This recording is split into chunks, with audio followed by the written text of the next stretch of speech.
I think it will just be a good wicket. There's no grass on it, so there won't be.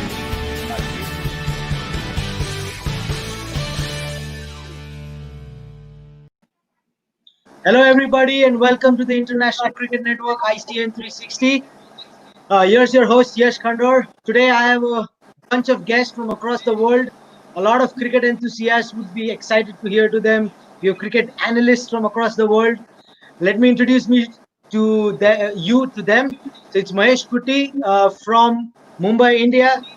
He's the founder of Cricket Wicket and also part of the Cherry and Timber group. And then next is Venu. He's right here in Toronto. Because of social distancing, we haven't had a chance to meet, but hopefully we'll meet soon. He, along with Yogesh. Yogesh is based out of London, UK. They both are, along with Mahesh, are founders for Cherry and Timber Cricket. Hello, guys. Welcome to the show. Thank you. Pleasure to be here. Excited to be here with some familiar faces. I'm looking forward to this. It's going to be a great show, according to me. It's a pleasure to have you guys. It's definitely going to be a lot of fun. So for all our fans out there watching, firstly, thank you for joining. I hope you guys are keeping it safe and staying healthy in these times. You know what? Cricket is something that we all love as a sport, and that brings us a lot of hope, excitement, smiles on our faces. So we at ICN, along with all these guys, are trying to do the same to you guys. Although there is no live action, there's been a lot of cricket that we all that is reminiscent to all of us. So today we have a unique challenge. Touring India has always been difficult. You ask anybody living anywhere across the world, whether you are a touring team from Australia, England, South Africa, West Indies, wherever, touring India is specifically challenging. So today we pick a topic where we build our 11 players who will tour India and try to defeat the top 11 from the Indian Test team ever to beat India in India. And to add some twist to it, Yogesh should get the credits for this.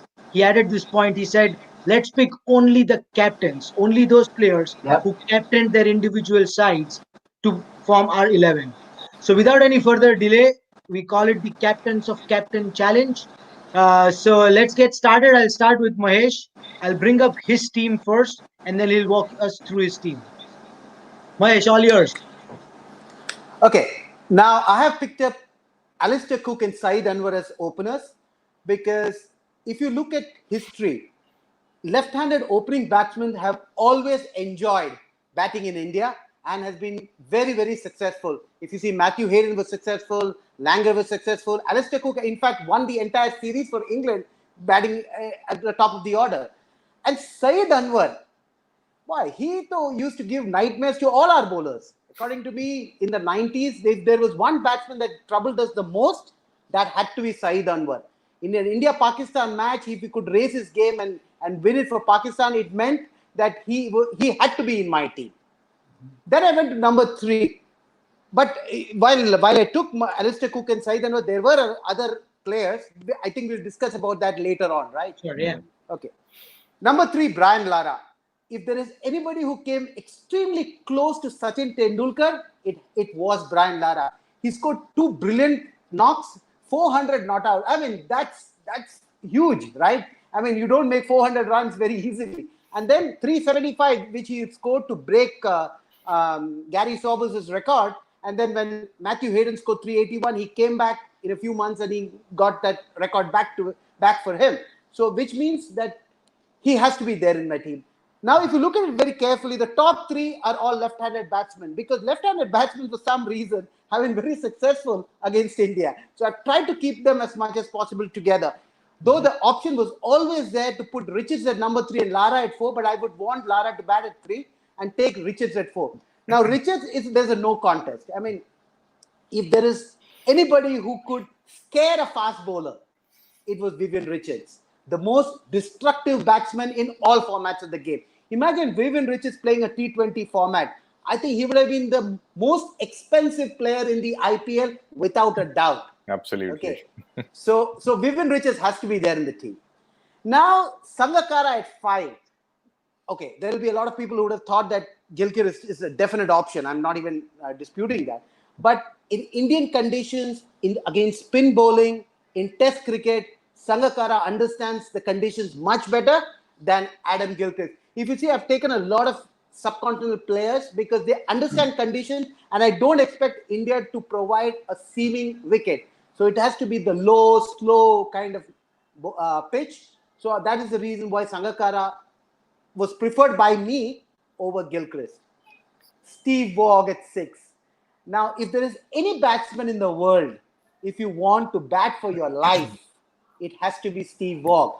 Another reason also is that Steve Waugh plays very well with the tail. He's done that on n number of occasions. He's been able to actually get the Australian team out of a hole in more occasions than one.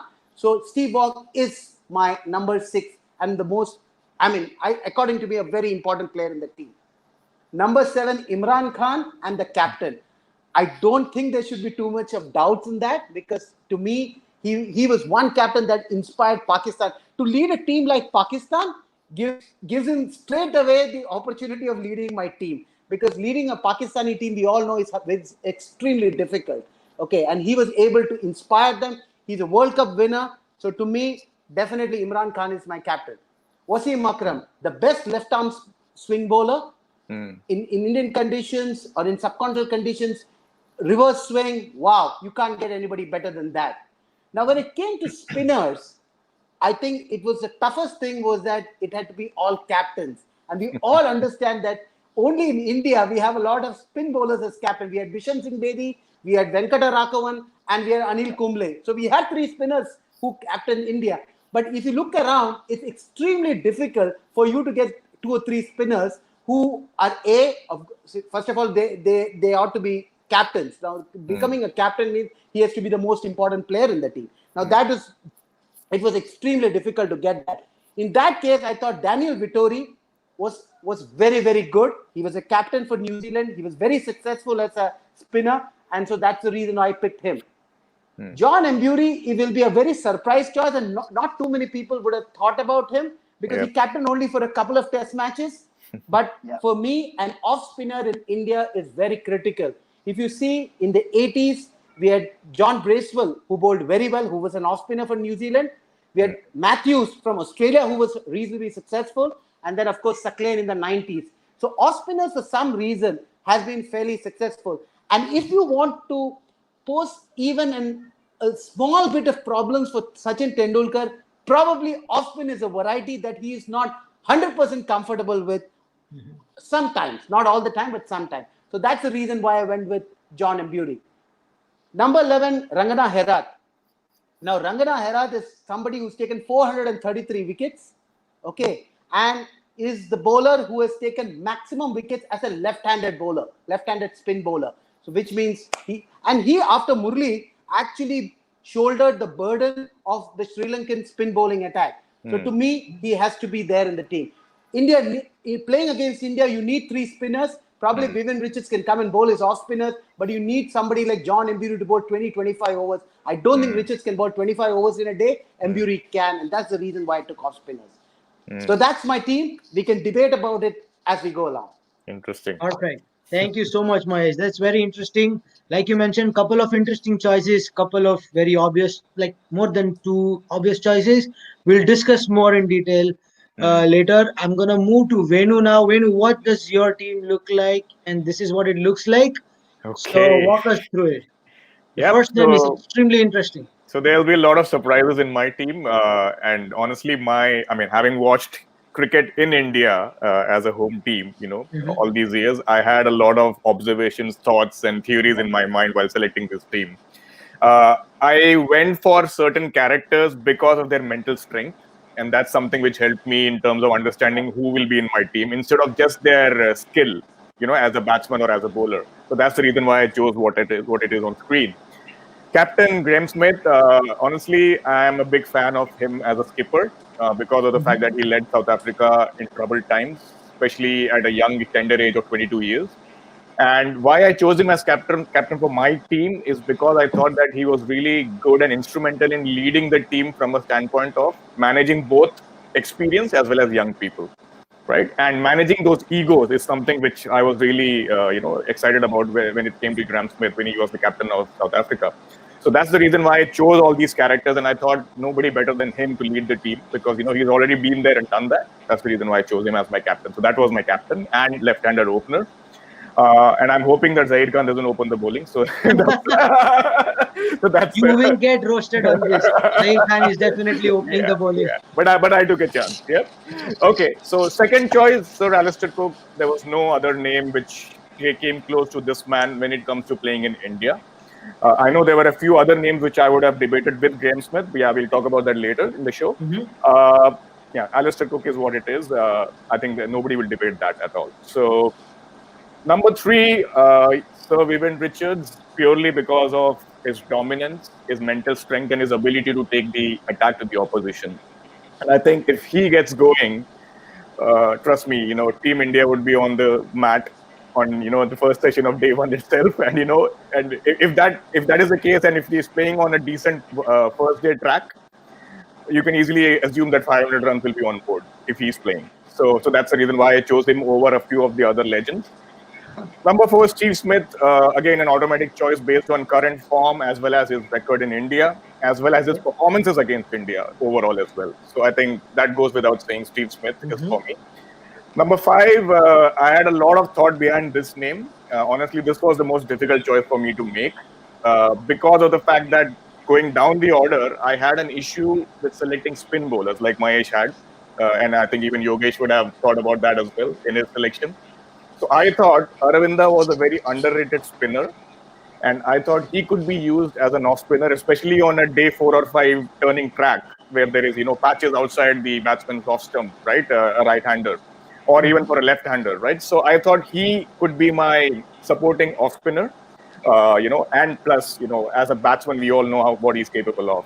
Especially his record against India, again, is superb. And, he plays spin better than anybody else in the world. And even against fast bowling on Indian soil, I took a punt on him. Yep, that's how it was. Wicket keeper, the most difficult choice. Again, Mahesh had his choice. Yogesh might have his different choice. But yeah, I thought from what I've seen Gilchrist perform in India in that 2001 tour in that Mumbai match, the way he swept the spinners, sweeping in India has never been an easy proposition. But the way he played that innings, and his dominance against spin as well, is something which is remarkable. So I thought he is a really good choice for me because that position is something which is a counter-attacking position, and it could be used in multiple ways. One is if you are say 4 or 5 wickets down, and if you want to score some quick runs, that is number 1. Number 2 is if you are playing with the tail, and if you want to again add up some runs, or if you want to declare, and if you want to score a quick 50 or 100, that's the position for me which is critical. So that's one. Shaun Pollock. An interesting choice for me because I thought, one, he's an all-rounder for sure, definitely handy with the bat. Plus, his pace is such that on Indian soil, he bowls wicket to wicket, and he bowls at a very uncomfortable pace, which doesn't come onto the bat that easily. And plus his record against Sachin as well. So, that's another factor which I considered while selecting Pollock.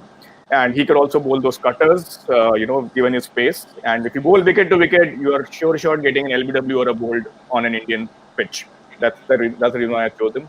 So Ian Botham, his record once again in that 81-82 series in India was phenomenal. And, the mental strength and the X factor that he brings along as an all-rounder is something which made him an automatic choice. Wasim Akram from Pakistan, one of the best fast bowlers, left-arm fast bowlers the world has seen. Again, that's a no-brainer for me as well. I didn't think of any other choice, maybe Waqar, but yeah, we could discuss that later in the show. Daniel Vettori is the only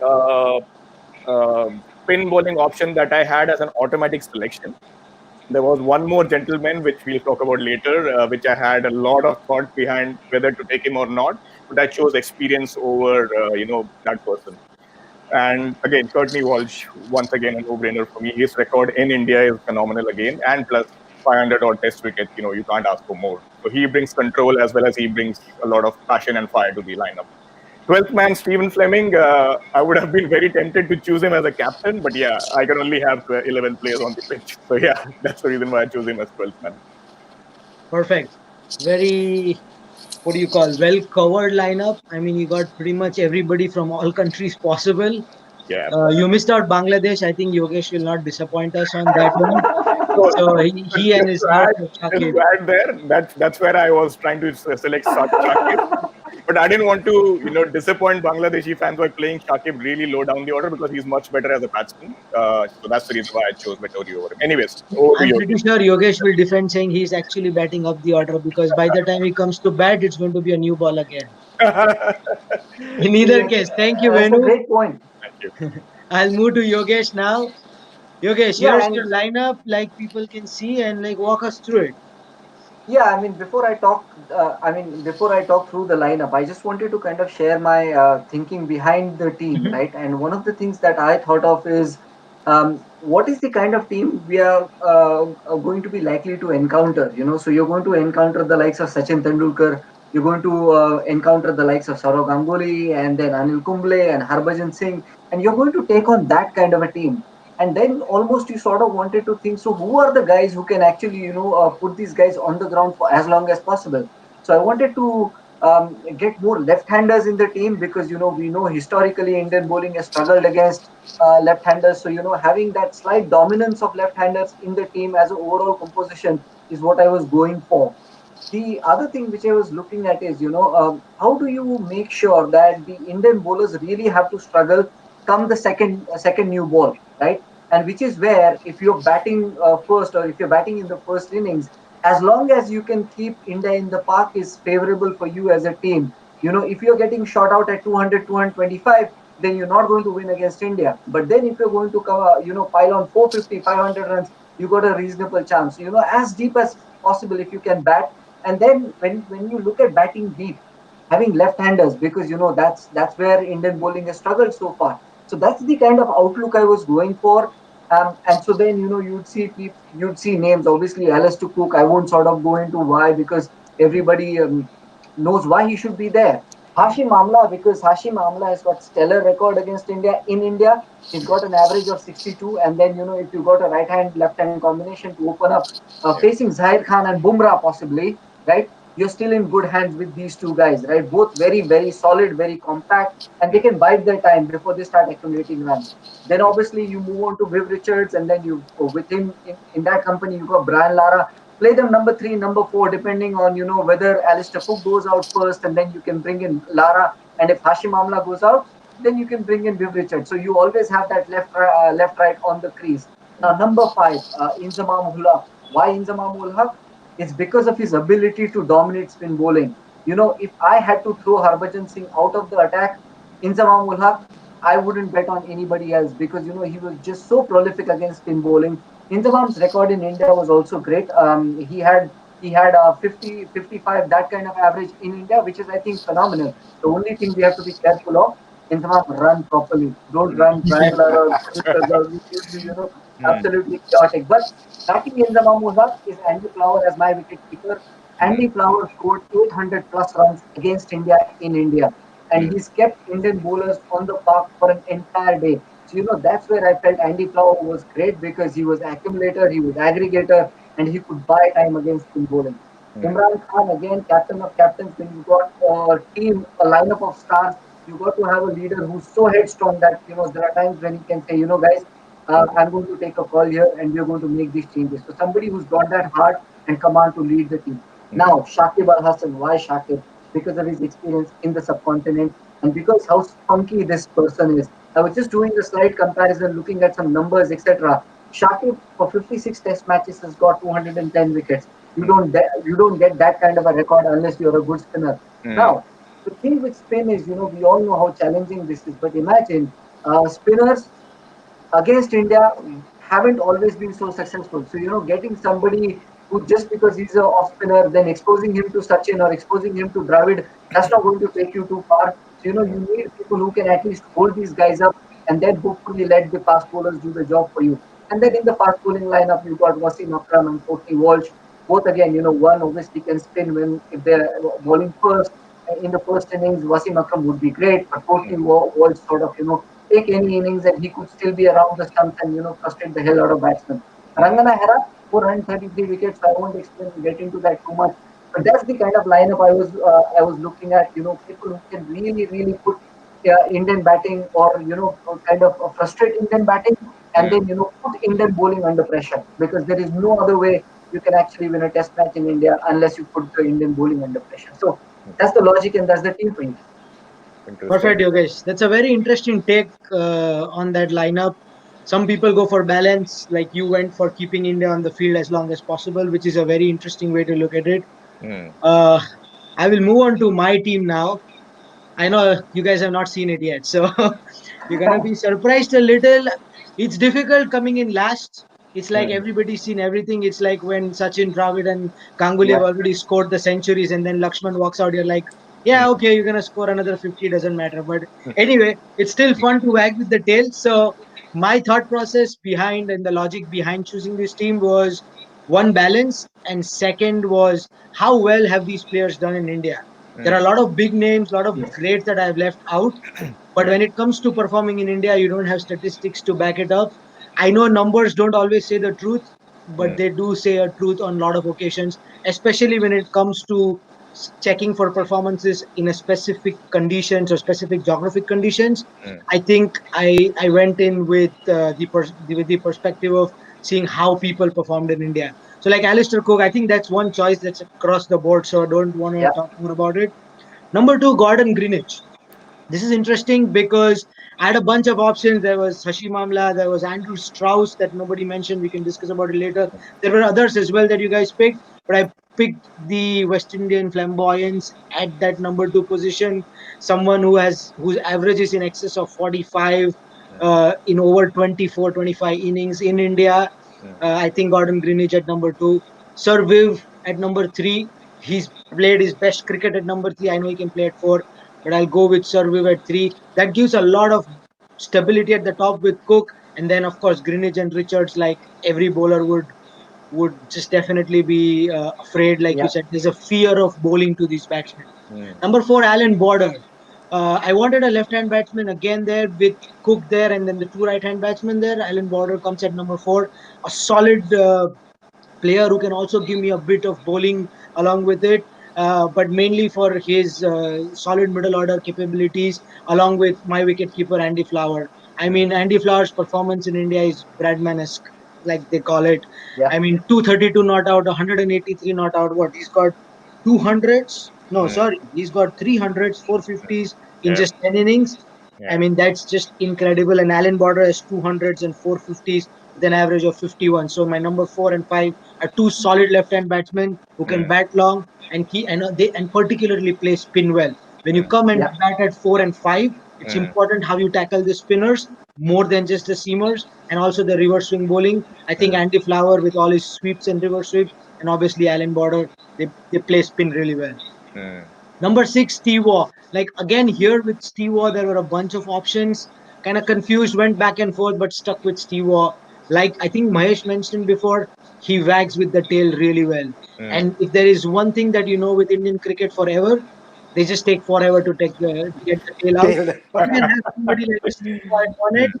Oh yeah, he's gonna take it deep, deep, deep, and that suffices to Yogesh's point, where we have the Indians out on the field for long than ever. Number 7, Imran Khan, the cliched choice of captain, the charismatic player that he is, one of the best all-rounders. I mean, in the late 1980s when he was in his full-fledged, the pace, the swing, the reverse swing, and obviously he could bat like more than handy with the bat when it comes to batting. So number 7, Imran Khan. Number 8, Shaun Pollock. Again, like when you said, a lot of his bowling traits suit the subcontinent particularly well. I was amazed I was just looking at the bowlers who dismissed the top Indians, like the top Indian batsmen of that era: Sachin, Ganguly, Dravid, Lakshman. Put those 4 names in, and you put a list of bowlers who got them out the most. Shaun Pollock features on all that Everywhere, list, or 4 maximum. So Shaun Pollock definitely makes the cut because you need to be aware of whom you are playing, right? Agree, absolutely.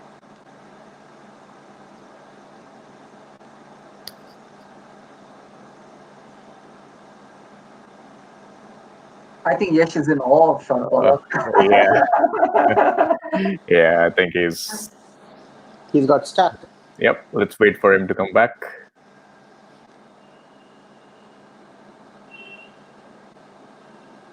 But it's interesting. I mean, all 3 of you have chosen Imran Khan as captain, which talks a lot about it. Yep. But the impressive thing is that Alistair Cooke features in all the teams. That's an automatic choice, right? Can't debate that at all. The only batsman to have opened as well as beat India in India, right? I think it's that kind of experience. Agree. And it's hard to. I think you get people who come in and start attacking, right? But then to have somebody who's so solid at the top, and then maybe they play first 15, 20 overs, and all of a sudden Ganguly is thinking of getting Kumble on, right? And nobody is going back in hurt, and that puts pressure straight away. Yep. So yeah, I mean, from that point of view, Alistair Cooke made. Can you hear me? Okay, Yash is back. Yeah, sorry. Something happened with the network connection. That's okay. All right. So I was at Shaun Pollock, like I mentioned, like a lot of records and stats to go in his favor. And then 𝒚𝒂𝒚 Akram, again, nothing much you need to say. 500 plus test wickets, performed across the globe. Excellent with the old ball, brilliant with the new ball. Left arm fast bowler, causing problems to a lot of top order Indian batsmen if you look at the past history and statistics. And then the spinners, like you all mentioned, the most difficult thing to pick was spinners, and that's probably the most important thing when it comes to the subcontinent, especially Indian conditions. I have two left arm off spinners in Daniel Vittori and Rangana Herath. I mean, you don't have to speak much about them. Why them? Because they are greats from their own countries and in their respective careers. Vittori was more than handy with the bat as well, so he can probably bat. So you bat till number 10. That gives you a lot of flexibility as well. I think that's what I'm done with the team. We'll go into the discussion, but before we go, I'm going to throw out something to you guys. We all discussed that we don't have enough spinners who are captains, especially off spinners. We need to do a show on this going forward. That mentality of not having bowlers who captain, especially spinners who captain, needs to change. Absolutely. There's a clear reason why that would be. I mean, when you look at, like, apart from the three subcontinent teams, right? How many teams will have the bowler of caliber of Shane Warne, who could have been the captain for the Australian team? And then, what's the certainty that, you'll have a spinner who will play in each of those series? So I wasn't actually surprised not to find too many spinners. But then, the game of cricket has had all-rounders who were captains, predominantly bowlers, for instance, or you had fast bowlers who were captains for a long time. Spinners not being captains, I can understand that. See, for Pakistan to get a spinner as a captain will be very difficult, because they are all pace bowlers out there. They all want to bowl fast. Yeah, agreed. You've got all of them as captains. You have Waqar, you had Wasim, and you had Imran. All the three of them were captains. Yes. It just goes to show that from Pakistan, you're only going to get fast bowlers as captain.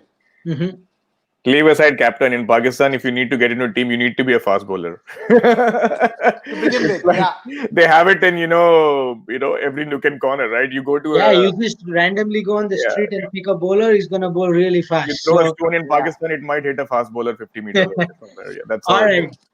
So I think we have all our teams. There were a few interesting picks from everybody. We're gonna touch base on them and then maybe discuss. I'll start with Mahesh. You did mention Saeed Anwar, Brian Lara, Alistair Cooke, top three left-handers at the top of the order. And you also mentioned Sangakkara. Before Yogesh and Venu go for your throat, I have a few things for you, actually. And this is for all you guys, because you all picked Lara, right? Like Brian Lara in India. I didn't pick Lara. Oh, sorry. So Mahesh and Yogesh, this is for you. 6 innings, 250s at an average of 33. The batsman of the caliber of Brian Charles Lara.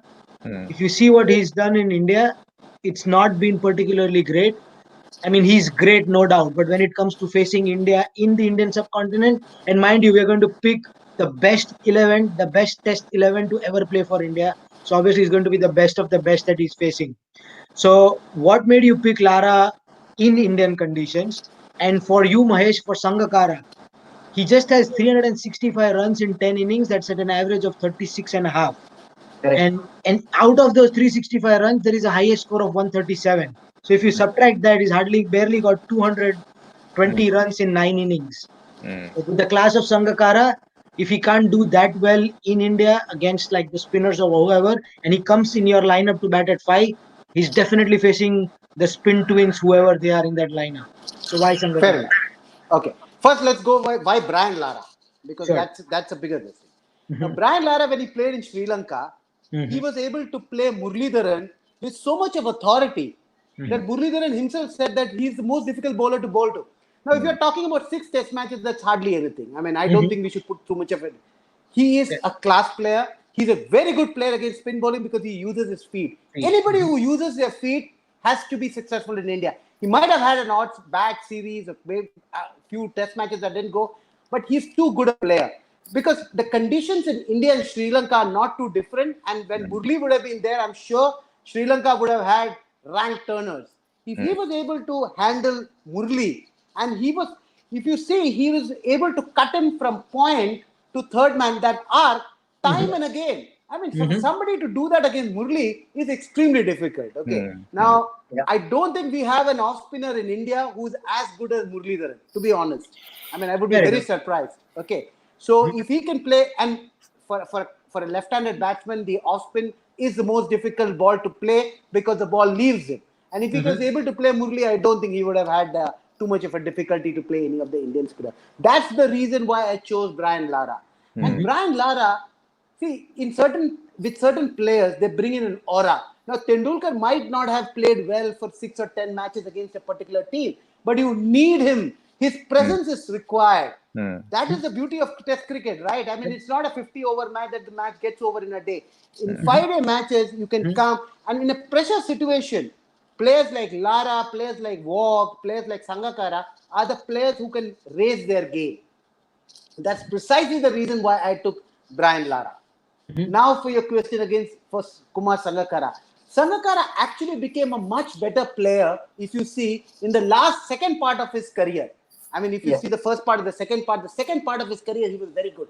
I don't know how many test matches he would have played then, because he was too good. I mean, he played most of his cricket in Sri Lanka, where the conditions are not very different from the Indian conditions. And the spinners, I mean, if Vaughan can come and bowl and if he can score runs against them, then I think he can score runs against the Indian spinners as well. To me, Sangakkara, in his later part of his career, was probably the best batsman that Sri Lanka produced. And this is keeping in mind players like Mahila Jayawardene and Arvinda De Silva. Despite the fact that they were there, I would still rate Sangakkara very, very high. And that's the reason why I said that he should come in at number 5.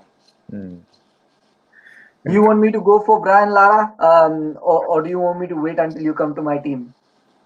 You can go for Brian Lara. No, go for it. Yeah, I mean, with Brian Lara, again, look at the team that Brian Lara played for instance, and did he have solid openers to kind of open when he came into bat? Imagine if you're coming into bat and if you had Alistair Cooke and somebody like Hashim Amla or an equivalent of him actually giving a solid start, Brian Lara would have been double the batsman that he was if he actually had very solid on top and very solid after him as well.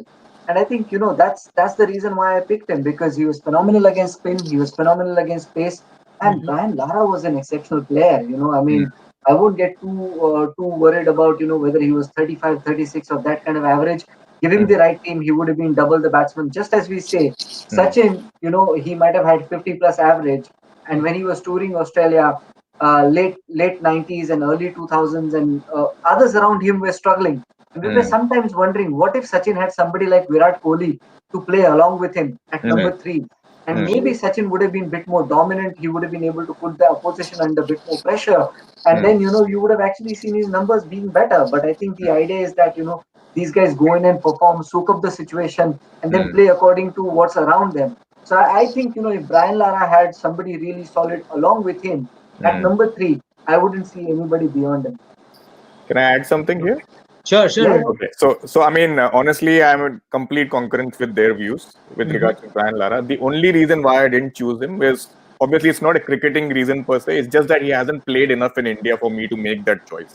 So again, you mentioned that, those 3 matches he played, I believe, in that 94 series. Apart from that, it's interesting, right? Remember, guys, when we did that show about the top 10 test innings in India, this was a name which was missing, and I was incredibly surprised. And then I saw his stats. He only played 3 test matches, I believe, in India in that 93-94 series. So that's the reason. That was very early on in exactly. His season. Yeah. But in terms of what Mahesh mentioned and even Yogesh mentioned, it's too big a name to leave out. Again, the way he played against Murali in that Sri Lanka series, that would have been an automatic selection for me to get him in the team. But again, he didn't play enough in India for me to make that choice. Nothing against the class of Brian Lara. Obviously, nothing against the class for me as well. But like you mentioned, for the 3 matches that I had, nobody can go against the class of Lara. I mean, he's the real prince. So, but I did have other statistics to go ahead with, so I did go with Alan Border. I mean, I feel he's very underrated as well in terms of everybody brings up the Pontings, the Boss, and everybody how Steve performed under pressure. But if there is one person who was pensioned under pressure, it was Alan Border. Absolutely. So there's a very fun statistic of all those players who scored in excess of 5,000 runs overseas across the globe. Alan Border averages the highest with 56 point something. So he was phenomenal overseas. So that's why that prompted me. And he was a left-hander too. So I was like, I'm getting a better choice with more stats to go ahead with it. That's what prompted me to go with Alan Border. Before we go ahead, there's actually a fan who's put in his comment and his name is 11. Everything looks very similar. Thank you, Jdmit, for joining the show firstly and putting in your 11. One interesting name here is Andrew Flintoff. I'm not sure. I really considered that. Captain England. Yeah, he did 2006. That's interesting. That's something that I missed. Test, I think. They won a test in Mumbai. Yeah. Oh, was he the captain? Yes, absolutely. I considered him as well, along with Ian Botham. That's a good choice, actually. That's a very good choice, Jdmit, actually. Like, Andrew Flintoff was somebody who was particularly good when he played against India. And Jdmit, you got Graeme Smith also, man. Well done. Yeah, he got Graeme Smith as the captain. Coming to Graeme Smith, now that you brought it up. Yeah. Undoubtedly, when you form the best test 11 for India, Zaheer Khan is the pick of the fast bowlers. Going to open the bowling with whoever, say Javagir Srinath or anybody else. It has to be Zaheer Khan. With 2 left-hand batsmen that you have of your order. Obviously, Alistair Cooke faces left-arm fast bowling really well. Yes. He's just compact, right? But Graeme Smith wasn't compact. He was a great player. His statistics were good. He performed particularly well in New Zealand and other countries. But in India, he did not particularly do well. So was it just his batsmanship or it was more than it that brought him to the team? Like I said, I selected my team based on a criteria which was beyond just the skill level or the stat level with 3 of the players. So my thinking was, if you have so many superstars in a team, selecting a captain is always going to be a difficult proposition. And that's the reason why I thought that, we need a level-headed guy who can manage those egos. And that's the biggest reason why I chose him as a captain. My other choice would have been Stephen Fleming. Fleming, That was a brilliant choice. Why Smith over Fleming? It's just that, Fleming led a different New Zealand team, which was not having so many superstars. It was more of, players who would do the job for him. And they'll be there and thereabouts. And, they'll be playing the conditions, they'll be playing to their strengths. But whereas Smith, he had the Pollocks to manage. He had, I think for a fair amount, he had a lot of those, superstar players. He had Kallis, he had Pollock, exactly. So Pollock, Boucher. He had Gibbs. Guys, right? Gibbs, exactly. So that's what I'm saying. So the way he managed and pulled that team through from adversity, and that's the quality that I see as a captain, which would help. Because, if you've been there and done that, and even his record as captain in India is not that bad. They have won test matches in India as well. So that's the reason why I thought, his captaincy pipped over his batting in terms of me selecting him. And that's something which I thought is an added advantage, wherein you have a strong leader with a mind which will, always help the team, be stable and also, help them win in Indian conditions. Because he's been there and done that. That's the reason why I chose him. So there are 2 names that I personally encountered, but I did not pick. I'm pretty sure you guys encountered as well. So Ashok, another fan of ours. Thank you, Ashok, for joining. He sent us our team. He opens with Sanath Jayasuriya. He plays Jack Kallis. And he also plays Ricky Ponting. 3 names that I actually went through, but I did not pick. I have my own reasons for that.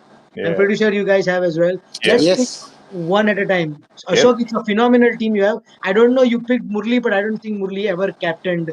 I don't think even captained in test. Did Jacques Kallis also captain? Jack Kallis did in 2005, 2007. 2 test 2 or something like that. Yeah. I think he captained for 2 test matches, both against Australia, which is very interesting. But Murli and Vaughan definitely no. Otherwise, Murli and Vaughan did not. Oh, So that that was- was a no-brainer. They would have definitely made it in everybody's team.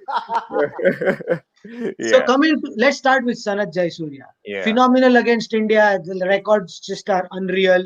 Yes. But again, same thing with me. I was researching in India. Again, you don't find enough performances, which is weird. Like you go like a few kilometers away, a few 100 kilometers away, and he's smashing India for like 314 innings. Yeah. So why not Jayasuriya? So even I considered Sanath Jayasuriya, and I actually wrote his name a couple of times, cut it, and again then changed it. The reason why Sanath Jayasuriya, I did not pick up Sanath. The problem with Sanath Jayasuriya is he's looked upon as a white ball batsman.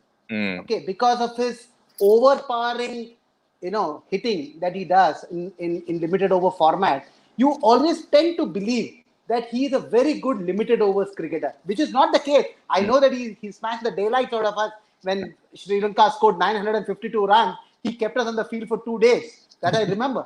But the fact is, we still believe. There is something called perception with a set of players. Yeah. Like Lara, you perceive that the guy can go out and score runs any day. The same thing with Sanath Jayasuriya. You believe that he's a good one-day player or a good T20 player. But when it comes to picking up the best of best in a test team, I will say, okay, you know what?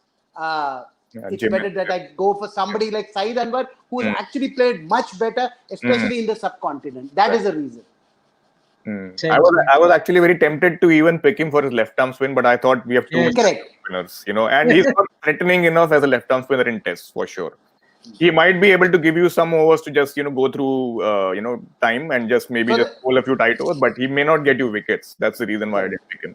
Yeah, absolutely, he will not. Yogesh, you want to add something to it?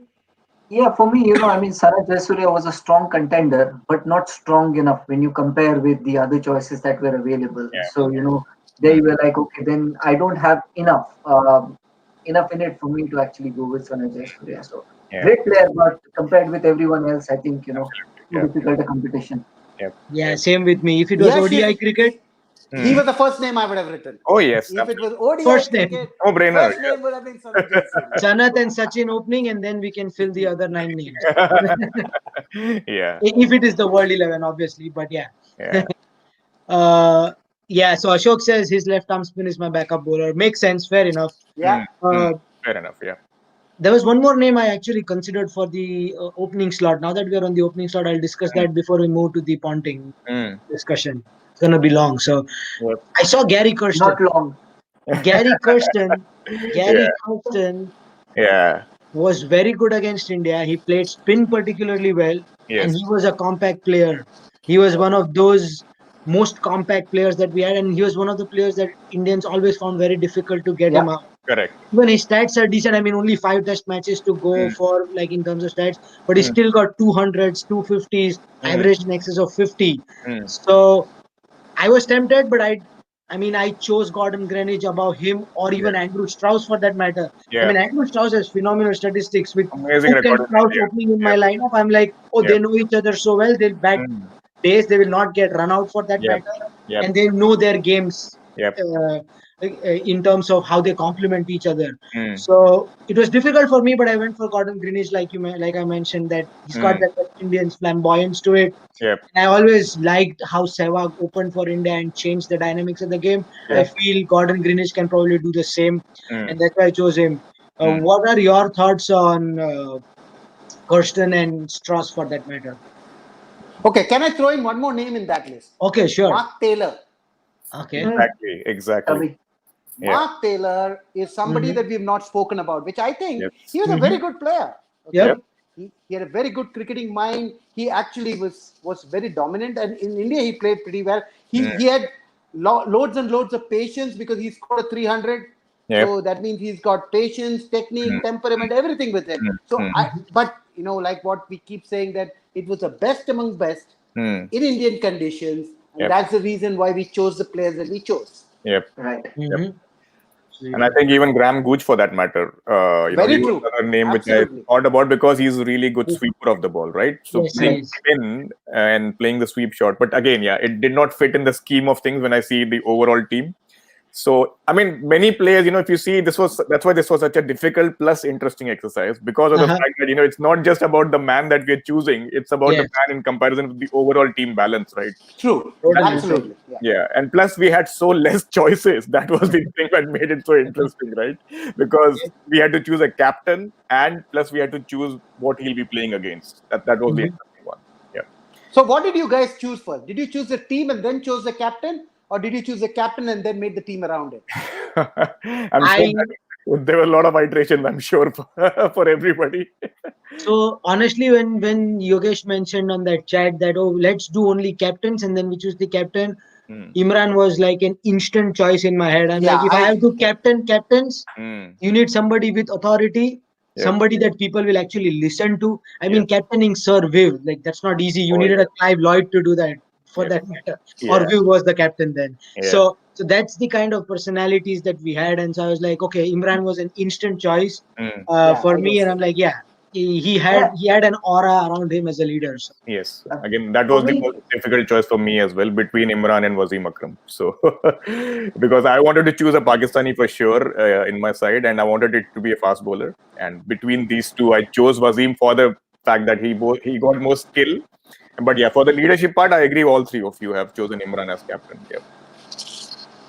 Okay. For me, I mean, I looked at Imran because I had other two Pakistani players in the team, and I thought, well, if you've got 𝒚𝒂𝒻 and if you've got Inzamam-ul-Haq, both of them I know looked upon Imran Khan's leadership and had a great influence on their careers. So apart from managing the team, from resources point of view and as a leader, but also managing the two key players in the team, I thought Imran would actually be a good choice for captain.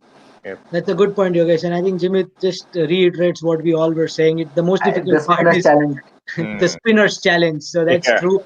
Manish, another fan, has actually entered his team. I think, Manish, you missed a little bit of point here that we didn't want Indians in the side. So apart from because this is with Indians in there.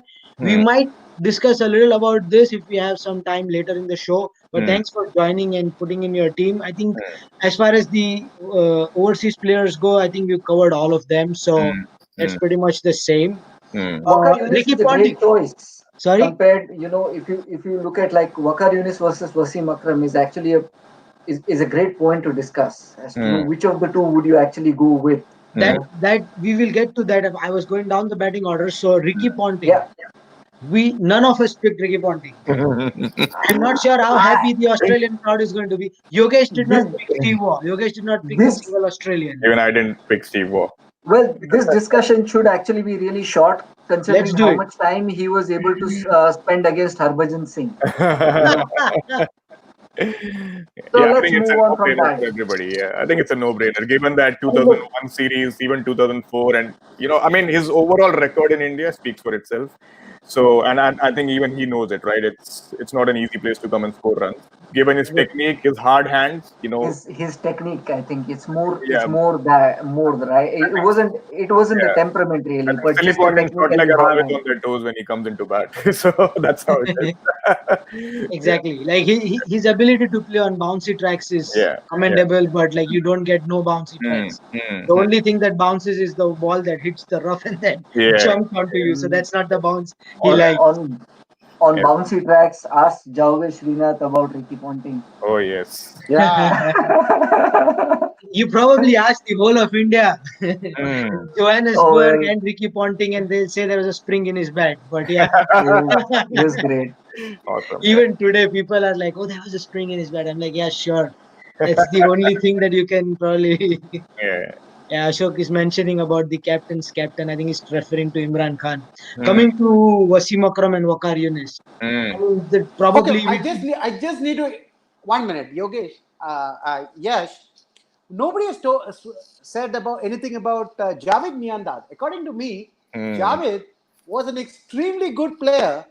In Test match cricket against India, he was a real thorn in our flesh. And thirdly, he was a very good player against spin bowling. Correct. He should have been. I considered him for the.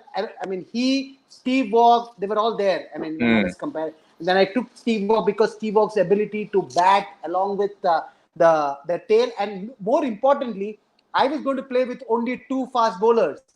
Yeah. So I needed somebody like 𝒕𝒐𝒊𝒏𝒈 to come in and bowl. That's the reason why I took 𝒕𝒐𝒊𝒏𝒈. But I was very sure that somebody would take Javed Miandad. But nobody has taken Javed, which is very surprising. Interesting. We don't like Javed, I think. So there are a couple of things. One, you don't like him is one thing. The other thing is, I did definitely consider Javed in the list. I even considered Inzamam for that matter. Can I add one Inzamam more somehow name? didn't. One more name, go for it. Don't say Same Salim middle Ali. order. No, not from Zahir Pakistan. Abbas. Not from Pakistan. I'm surprised nobody has spoken about Michael Clarke. Oh, I have something on Michael Clarke for you, so I will tell you about it. I did consider him, but he was great in few innings, but he was extremely poor in the other. There are like two ends of it's a trough and then the peak. There wasn't anything balanced when it came to Clarke's performance. That's what prompted me to not pick him. But Javed, for that matter, one of the other reasons I didn't pick him was it's a very difficult character to manage in a team. I know Imran knows well how to manage Miadad, but then when it comes to so many class acts in the team that you have, you probably don't want something like that in there. So that was actually the reason I did not go ahead with Javed. Interesting. And I think that's a great point because if the team's struggling to kind of come to grips with Indian batting, the last headache the captain wants to avoid is what Javed wants to do and what antics he's up to. And Manish is asking, was Javed ever the captain? Oh, yeah. Yeah. Remember the Gatting incident? He was a captain. Mike Gatting, yep. Batting, yeah. Shakur Rana. Shakur Rana. Yeah. Absolutely. Yep. Let's move ahead. Actually, before we go to the 𝒚𝒂𝒂 discussion, somebody from our team, like from ICN, has mentioned a question. This is very interesting. So you are all talking about captains. According to you, who you think missed a cut to be a captain for his team? Shane Warne. First Oh, name man. that comes to mind. First Yeah. name. Only person Yeah, I who mean- would have who missed this opportunity to become a captain. Shane Warne. I mean, Shane Warne, and then equally, I feel Murali. Because Exactly, the way he was exactly. winning test matches for Sri Lanka, Yep. like obviously Sangha and Mahela, great Mm. stalwarts of the game, and then Uh-huh. not that he was in bad company as such, but it's like if there was an opportunity to, I would have loved seeing I think he was a Murali phenomenal at least. thinker of the game as well. Yeah, of course. Murali. Murali was a great bowler. Yeah. He could think through some, but I think Warne was of a different league. Oh, yeah. I think he as a captain would have made things. I think in an earlier show also we discussed about the fact that Shane Warne was a captain that Australia never had. Never had, exactly. Yep. Yep. For sure. So the thing with Warne was again, like I said with Miadad, strong character, lot of antiques around Difficult him. to manage. Very difficult to manage, but if you make him a manager, are you sure if he'll be able to manage the other egos in the team? Like he had this stiff with 𝒕𝒐𝒊𝒏𝒈, everybody knows about it. He did captain in the one-day internationals for 10 games or 11 games, and he won 10 out of it. Yep. I mean, that doesn't speak about just his captainship. I mean, he had an extraordinary team, ODI team back then. I think he was one. The other person was even Glenn McGrath for that matter. He never captained. He never came across as a person with authority. But I do remember listening to a lot of anecdotes where people from the Australian team walk up to McGrath and then ask him about, his thoughts on the game, and his thoughts were always innovative and ahead of its time when it came to those discussions back then. That isn't a That is surprise, true. really. Sorry, I was just saying, I mean, McGrath's somebody picking up McGrath's mind is actually not surprising. I mean, look, you could, in that Australian team, you could have anybody who was captain and they would have done well. Now, McGrath obviously was great student of the game, and you see it from the way he was getting batsmen out, right? He got Brian Lara in all kinds of troubles. Sachin never had it really easy against McGrath because he was just that sharp, right? Apart from everybody talks about McGrath's accuracy, but more than accuracy was also his guile, which one to bring in and which one to take out. When is it that you want to pitch on fifth stump, sixth stump, and keep batsmen wait for you? Exactly. I mean, look, he's a phenomenal strategic thinker, and that's why he got the best in trouble all the time. And that too with subtle variations, right? Very, very little swing. Yeah. Exactly. Yeah. I had one more point just to make on that Shane Warne theory, right? The difficult thing to manage. Everybody talks about the character that he was, but if you see the difference between what we spoke about a Javed Miandad or a Pakistan team or any other team versus the Australian team, the difference there is when they are on the field, right? Their entire Yeah, one. focus is playing as a team together. They don't let personal differences come in between, and their entire focus and energy is about how do we win the game for Australia. Win the game, correct. So I think that was one See- major difference. Yep. See, McGrath, when we were speaking about McGrath as a captain, somebody said that he doesn't appear that he has the authority. It's the same thing with Murli also. You look at Murli. Murli is a great thinker. He can get a batsman out, but you don't actually associate, authority. You find him to be more fun and, very nice kind of a guy. Probably that could be one other reason why he might not have got the selector's nod over Sangha and Mahila. Correct. True. Coming to the big discussion of Wasim versus Waqar, right? Like both are greats. I mean, we talk about the greatest ever partnerships in cricket, like we talk about batsmen, but I think there are a couple of bowling partnerships that we can never forget, especially fast bowlers. Like Ambrose Walsh was one, and probably Wasim Waqar was the other one. What an excess of 400 wickets again. I mean, the Burewala Express, like they called him, right? He was fast, he was mean, he was always at the stumps, and he could swing the ball. Old, new, anytime you hand him the ball, he could swing it. He's got the attitude to kill. Yep. Most of us, or all of us, actually chose Wasim Akram. Probably, I mean, for me, it was about how the longevity and the promise. I mean, with Wasim Akram, I was at least personally, if I pick Akram in the side, I'm 100% sure he'll at least not leak runs or be completely off one day. You will still find a certain level of standard from him, or he will off his game. With Waqar, there was a possibility that he'll be extraordinary one day, and then he'll be pretty much in the standard zone, but you can still get those tail end of the curve kind of innings from him as well, matches from him. For me, when I was talking about my team, I said, it wasn't as much about the person's skill whom I chose. It was also about whom are they going to encounter. You're going to bowl against Sachin, and you're going to bowl against Rahul Dravid also, likely India's best Test 11, right? So let's say Waqar Younis was bowling to Rahul Dravid. I would probably give Wasim Akram an edge there. Because you're looking at, so for instance, if Sachin, nobody is able to get him out, and because you don't have really strong options, spin options, etc. all right, but Wasim Akram could work people like Ganguly out, he could work people like Dravid out, and that's where you let Tendulkar get his 100. That's what Australia did a lot of times, right? No problem at all. You get your 100, we'll get rest of the team out for 225. It's just that kind of a mindset, and that's where I feel somebody like Wasim Akram would have been a bit more of a headache than Waqar Younis, because Dravid would have seen Waqar Younis is 6 overs off, no problem. I think also what happens is, and it's very unfortunate because, like you mentioned, Yash, both are equally potent and equally good when it comes to a fast bowling pair. But what gives Wasim a slight edge is his left arm, angle. That's a natural variation that you want in your bowling lineup, right? Something different, right? That's one thing. Second thing is, I think his edge in the batting lineup also. He's a handy batsman, Wasim, compared to Waqar. So I think he could provide you some lower order runs as well. So that's another reason why I chose him. I mean, otherwise, nothing against Waqar. He's a class bowler for sure. No doubt about it. It's just that Wasim with that left arm angle causes a lot of more problems for batsmen. Absolutely. See, Wasim, according to me, if he first he can bowl over the wicket, and when he requires, he can come round the wicket. Oh yes. And that is even more dangerous. Because we remember what he did in the 1992 World Cup. Yes. Okay. Yes. You give him a slightly made up ball, like they call banaya hua ball. You give them the banaya hua ball, and I'm telling you, Wasim Akram can be more than a handful. Yeah. Oh, definitely more than a handful. Manish still says, I still remember Wasim getting Dravid's wicket in the 1999 Chennai Test. Don't remind us, Manish. Don't remind us. But that over was awesome, and the way he set him up. I mean, like Yogesh spoke about setting up Dravid, right? Oh my God, that over, the amount of swing the ball had with that old ball, and the angle at which he delivered it. Delivered it, yep. It was the use of the crease. Actually, he uses the crease so well. Yeah. That's something. That's an art that very few people actually know about. I was actually looking at a recent video. I don't know if you guys have followed, like James Anderson. Yeah.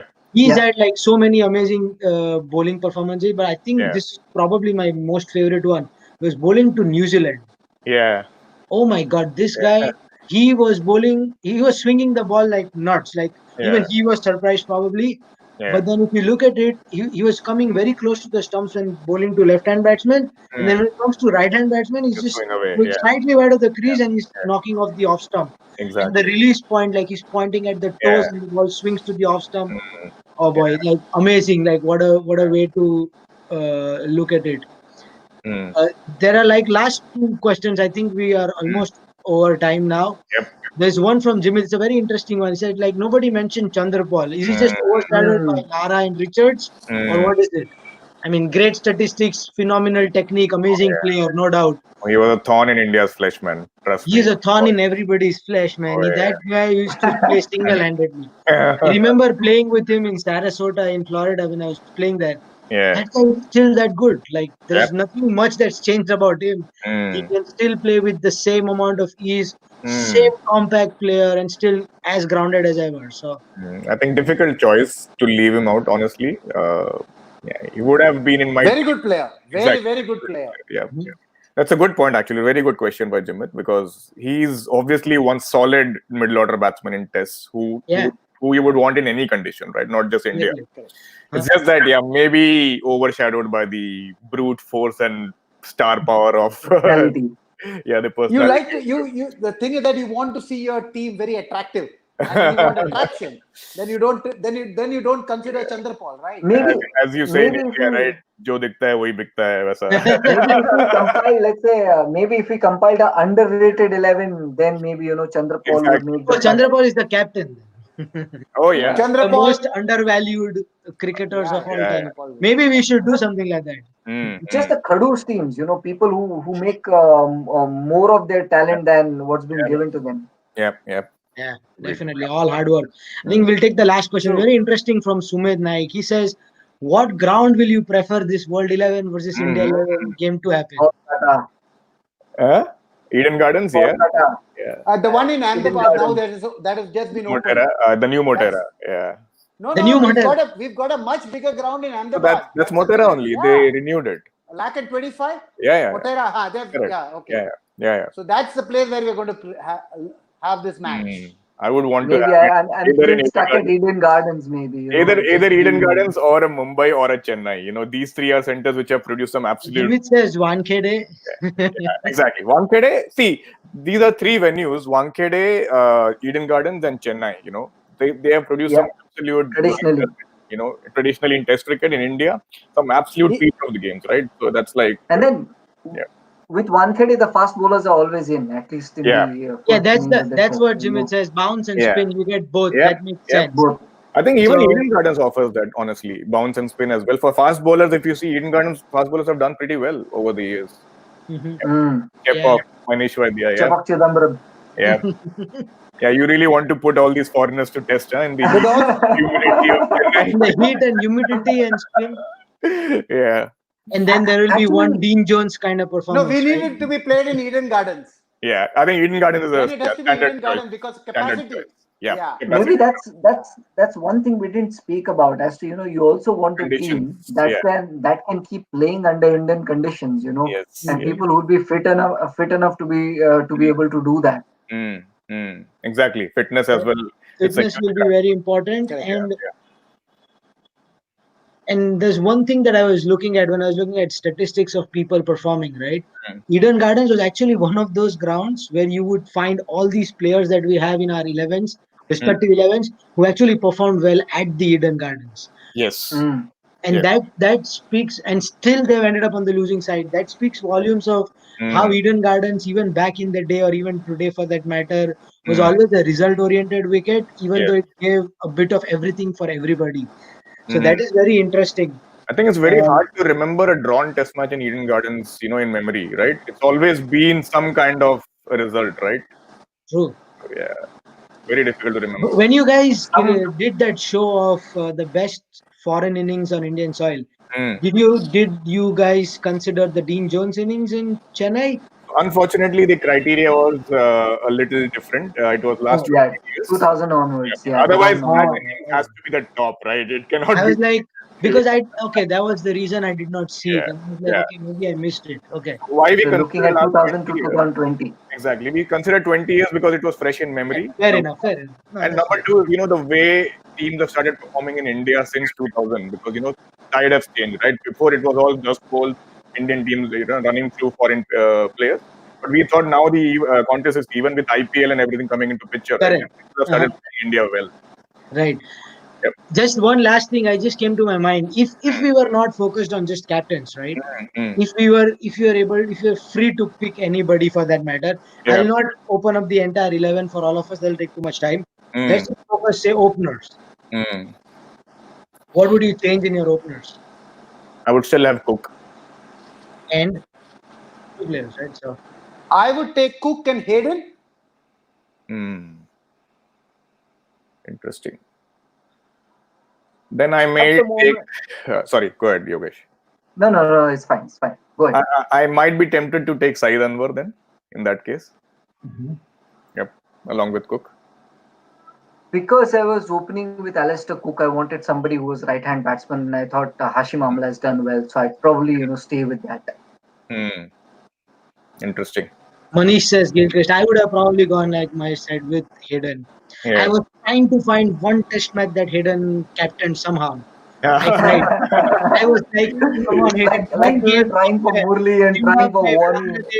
Somewhere you must have captained. I don't know. Let's find that test match, but I wasn't able. Actually, there's one really big name that we all missed. Obviously, he did not have a big record in India, but AB de Villiers, guys. Imagine that name being missed out. But yeah, if this was one day, then maybe this was again a no-brainer, or maybe if it was Again, that is a problem with Jayasuriya. Yeah. Agreed. Yeah, de Villiers, I mean, I don't know if I would have even picked him if you open the criteria up because of so many other star players. I mean, the middle order is probably the most crowded place. Correct. The most difficult is to find the spinners overseas so that's where it comes down to. So I think if Yogesh did not put that criteria of captains, we would have been discussing this show till tomorrow. Oh yeah, probably. My wife, she's like, okay, you got to stop this now. She needs to have Yeah. So my wife had given me a thread that if you don't finish in 1 hour, I'll put it on FB in a comment that please come out and do the business. She's almost there. She might just do it. Yeah.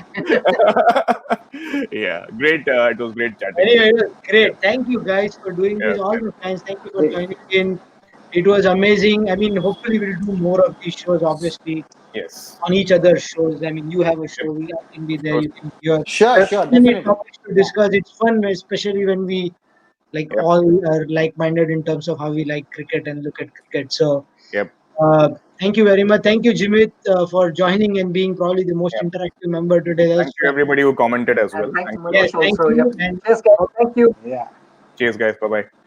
All right. So until next time, this is Yash Bye-bye. Khandor for the International Cricket Network ICN 360 signing off. And hopefully we'll be back on another show. Everybody, please stay home, stay safe, stay healthy. Until next time, Yash Khandor signing off.